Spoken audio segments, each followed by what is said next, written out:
Price Lord. மீட்பெரும் இரட்சகருமாகிய இயேசு கிறிஸ்துவின் இனிய நாமத்தில் உங்கள் அனைவருக்கும் என் அன்பார்ந்த வாழ்த்துக்கள். இன்றைய வேத வசனம் 2ஆம் சங்கீதம் வசனம் 12இல் 2வது பாகம். அவரை அண்டிக் கொள்கிற யாவரும் பாக்கியவான்கள். ஹல்லேலூயா.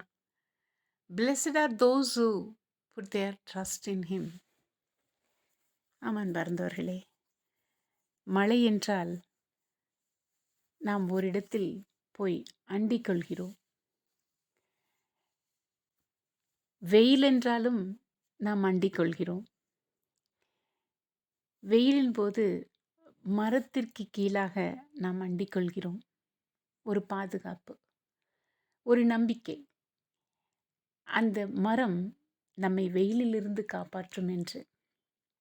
மழை பெய்தால் ஓடி போய் எங்கெல்லாம் நீர் வராமல் நம்மை பாதுகாத்து கொள்ள இடம் இருக்கிறதோ அங்கு போய் அண்டிக் கொள்கிறோம்.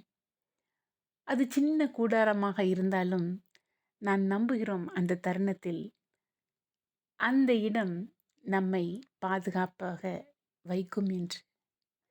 ஒரு சாதாரண படைப்பே, தேவனால் படைக்கப்பட்ட படைப்பே நமக்கு ஒரு நம்பிக்கையை தரும் என்றால், அண்ட சராசரியும் படைத்த தேவன் எவ்வளவு பெரிய தெய்வமாயிருக்கிறார். அவரை அண்டிக் கொள்வது நமக்கு எத்தனை பாக்கியமாயிருக்கிறது. ஆமன் பறந்தவர்களே, எந்த நேரத்திலும் அவரை அண்டிக் கொள்வோமானால் நம்முடைய வாழ்க்கை செழிப்பானதாகவும் நாம் பாக்கியவான்களாகவும் இருக்க முடியும். அப்படிப்பட்ட இந்த தேவனை அண்டிக் கொள்வோமா? God bless you.